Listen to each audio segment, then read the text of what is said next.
Holy cow, it's 2 o'clock. So it's here, Michael Kingswood with the deep dive for the day. Ooh, anyway, so the great thing about having kids, well, there's many great things about having kids, right? Like quivers in the hand of a strong man are the children of his youth. I believe that's what Proverbs says. And where is it? It's Proverbs, or no, it's one of the Psalms. It doesn't matter. The point is, kids are wealth. But the other good thing is you can get them to take care of tasks for you. And I'm getting ready to stream here, and all of a sudden, Freya, the super best puppy in this whole house, comes up whining, me, whiny, whiny. I need to go for a walk. It's like, kids, come take the dog for a walk. I can't because I'm doing the stream. Oh, yeah, Dad, let's go. Come on, Freya, let's go. And the whole caravan goes off with the dog. It's like, score. It's good to have servants. And okay, it's good to have servants. Anyway, and that's the reason why the child labor laws in the United States exclude farms. Well, yeah, because when they wrote the child labor laws, the farmers were a big contingency, and they're like, "Oh, screw you! I'm not losing my farm because can't have the family man it. The family's got to do it." But beyond that, servants are good. Anyway, I'm not sure why I find that so funny, but I do. So they're off taking care of the dog, and I'm here talking to you guys in the ether, all 600 million of you. By that I mean 6. But anyway, yeah, I was talking to when I went on the live stream with Clary a few months back, and you guys will probably remember that. Afterwards, I was like, all right, well, how do I do this? Because I knew how to do recorded videos because I've been doing them for years. But it's like, well, this live thing is like, dude, you just sit down, you turn it on, you start talking. I'm like, well, what are you talking about? Whatever your topic is. But are you talking to anybody? He's like, no, you're just talking. It's just go with it. And it's like, all right, stream of consciousness talk. Here we go.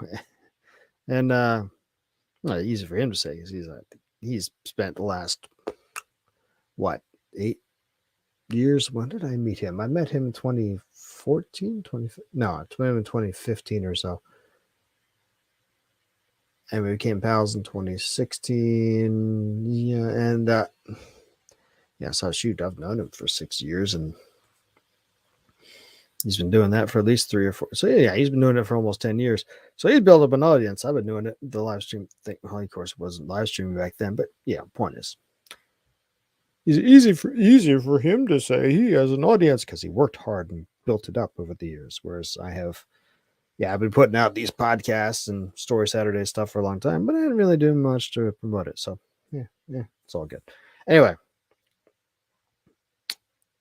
where was I going? I have no idea, except that I'm talking to the ether, all of you etherness peoples, and it's fun. And I have servants taking care of my dog for me, which is great. So yeah, what's been going on in the last day since I talked to you guys last? Well, let's see. I've been obviously doing great stuff with the kiddos. Good dad things, which don't need to go into here. I went back to the poker tables last night and I crushed.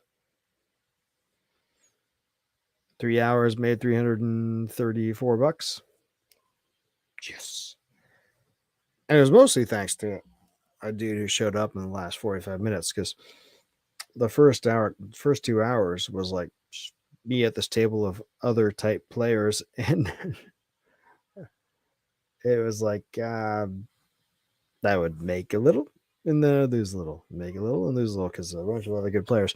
To be frank, several of whom were better than me.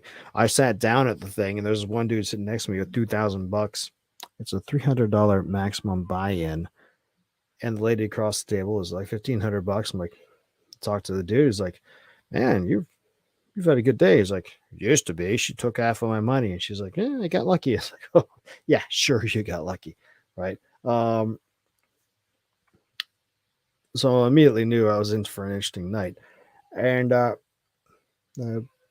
like I said, up and down, up and down, up and down. And this dude came in. He's tells the dealer and everybody else he hasn't been there in like a year, and he immediately starts. He's one of those guys who doesn't. He didn't call everything, but when he did, he did, and he didn't. He almost never folded. And it was when he showed up that I started getting good cards. I mean, I got a few hands before then, but it was like boom, boom, boom, boom, boom. Like the Lord was looking out for me on the Lord's day and give me good cards when the guy who's going to actually pay me off showed up. Because honestly, I got queens and not one money from him because he kept calling me and he didn't have it. And then I had queen 10 that turned into a straight. He never saw the showdown, but he ended up folding after giving me a lot of money.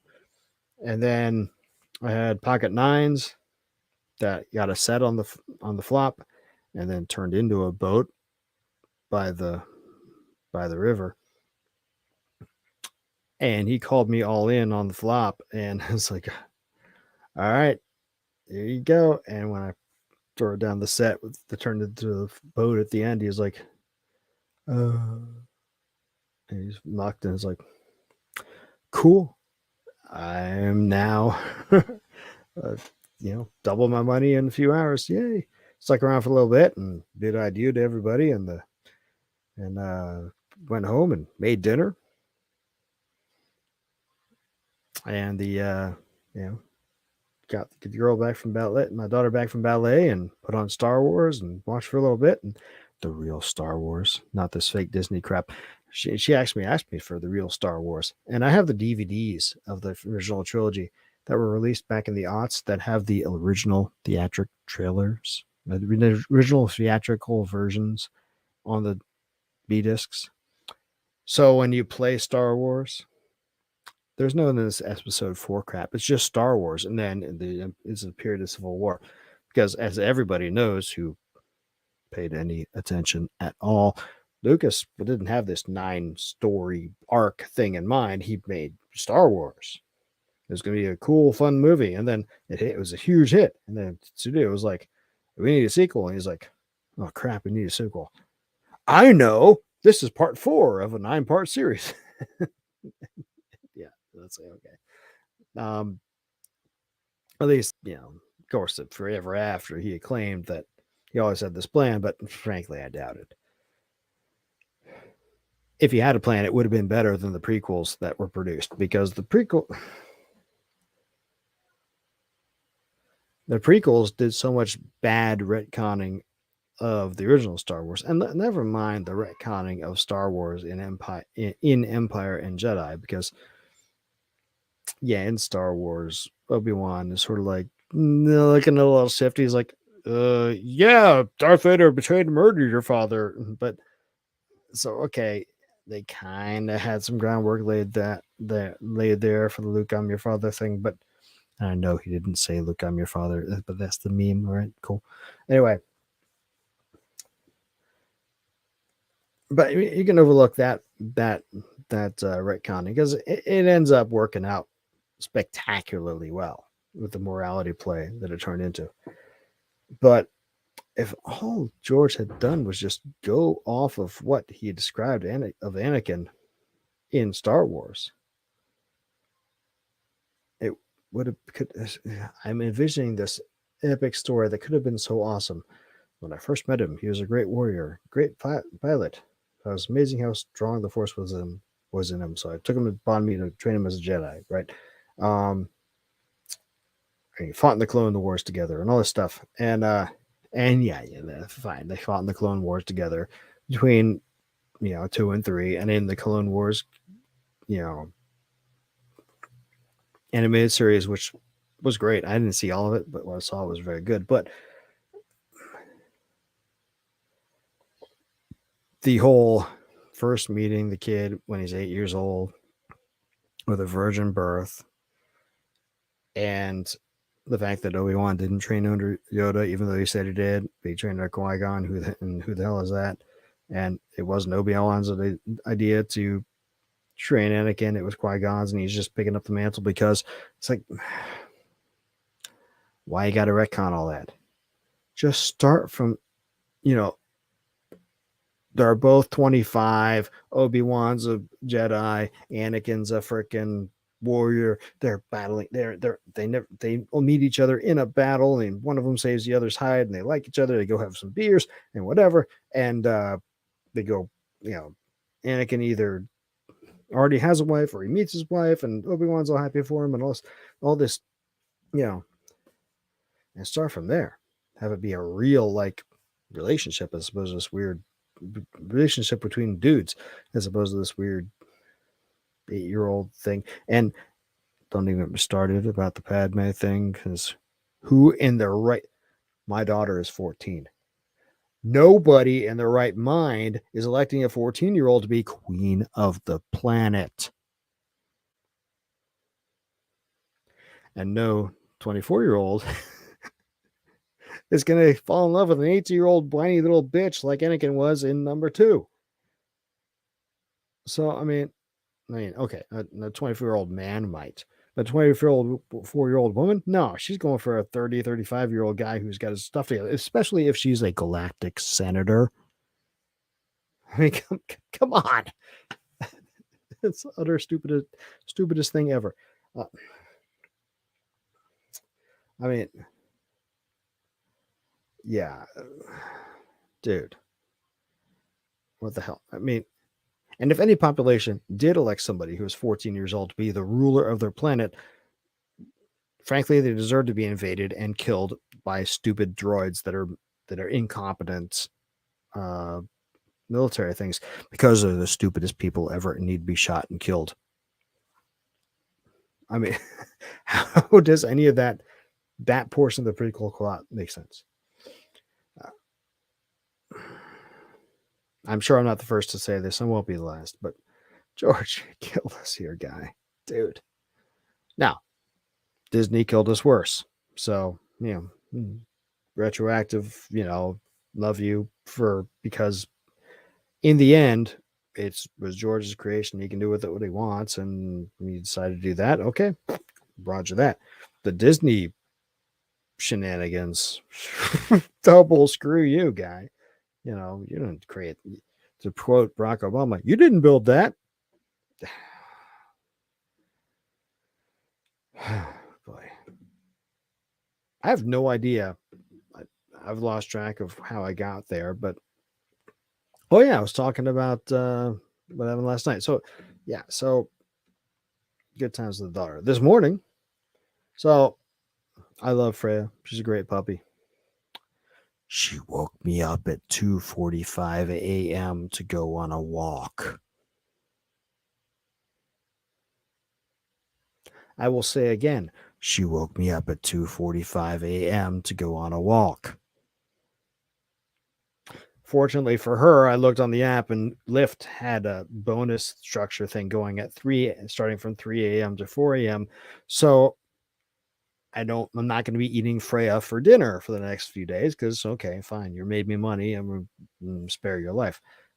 I wouldn't really eat her. I love her, but you know what I mean? So I got going on the road about 3:30 and came back about 10:30, having pretty much made my vig for the day. And it's like, oh, sweet. So since then I came back, did lunch, and been doing some writing, studying some online writing workshop stuff. And when I sign up from this, I'll go back to writing for the next couple hours until the kids are going back to mom's place this evening. And then once they're back, I will go and play a little more poker. And I'll come back and write some more. And then tomorrow we'll go back to being Freya as the co-pilot in the car. That'll be fun. Anyway, because that's where we are. And as far as commentary on Anything else? I got nothing. I talked yesterday about the Twitter thing. It's still amusing watching the fallout from Elon doing his thing with Twitter. As much from the head explodies on the children's side as the skepticism on the nominal adult side. I get it. If you're not for totalitarian dictatorship, every time somebody who has come and claimed to be on the side of freedom has and ultimately sold you out, betrayed you, and only served to advance the totalitarian beasts regime. So it's natural to be skeptical at best. And Mr. Musk there is obviously has been deeply embroiled in a lot of beastly shenanigans over the years. And yet it's weird because he has been, as he was in with PayPal, if I remember right. But, and, Tesla and Solar City and those folks have been benefiting me mightily from government subsidies for a decade or more. But at the same time, he's also been kind of aloof and kind of a little bit of a loose cannon, kind of doing his own thing. So, I guess we'll see. It'll be interesting to watch, see what happens. Like I mentioned on one of the forums I'm on yesterday, it looks like he's going to keep his word about opening Twitter up to be the town square that it is in reality of what really is. Then I'll go back, make a new account, and hey, it'll be great. I guess we'll see.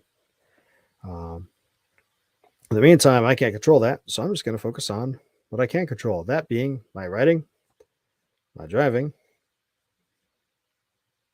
my poker game, to the extent, there's some luck in poker all the time, but to the extent that it's mostly done from skill, boom, and, how I deal with the kids and the people around me.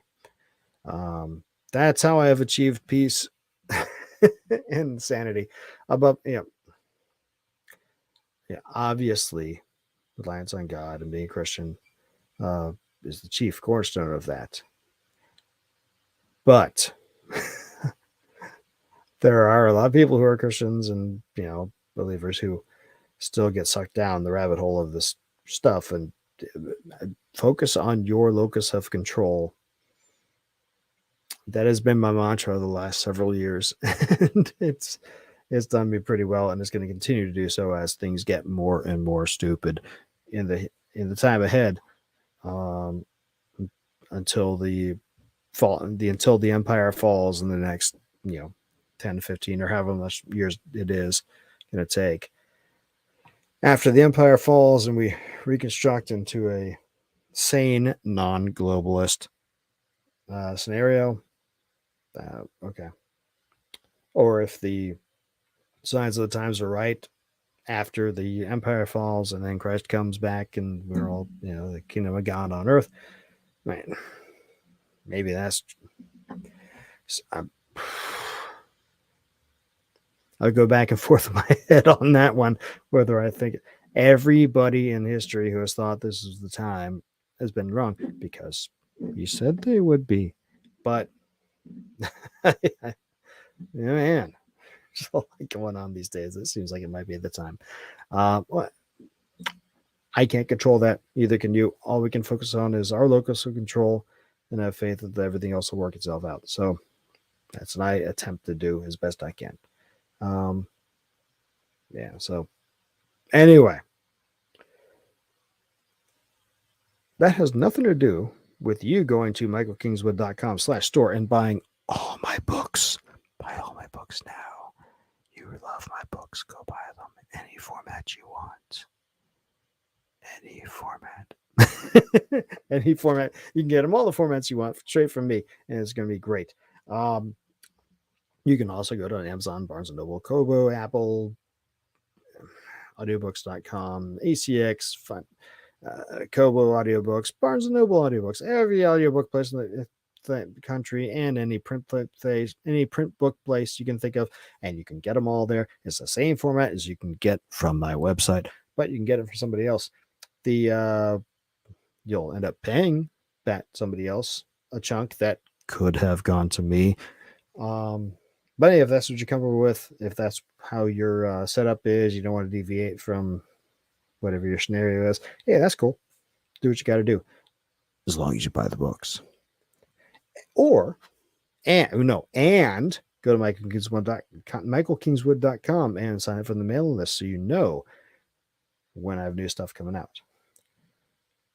Assuming that I'm, on the ball of telling the newsletter list, which, to be frank, I'm not always on the ball with.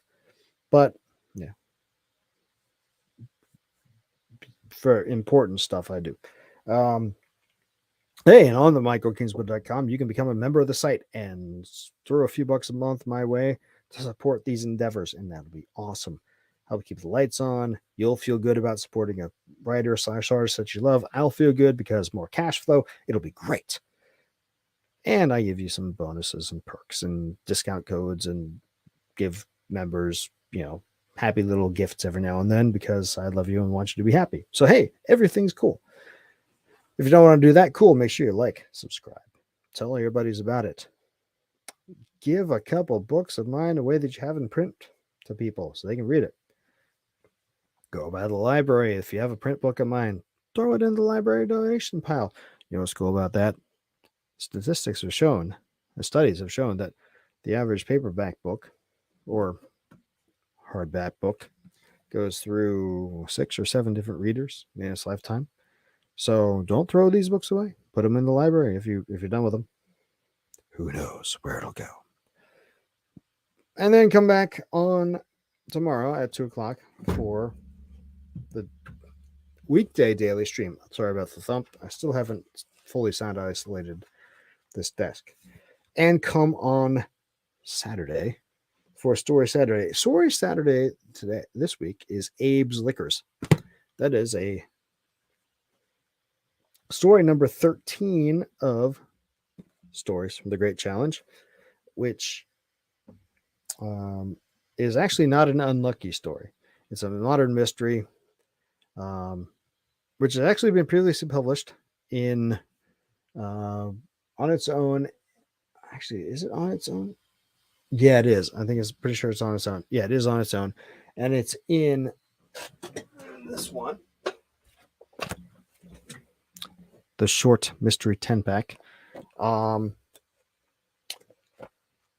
I was good with putting it in Stories from the Great Challenge as well because I wrote Abe's Liquors as part of the Great Challenge.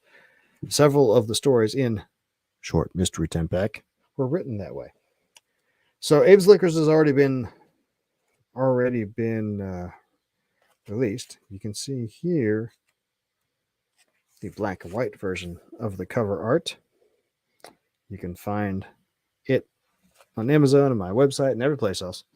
But we'll be doing the audio of it this Saturday for Story Saturday. And after that audio will be put up for sale for everywhere else in audiobook land. And that'll be good.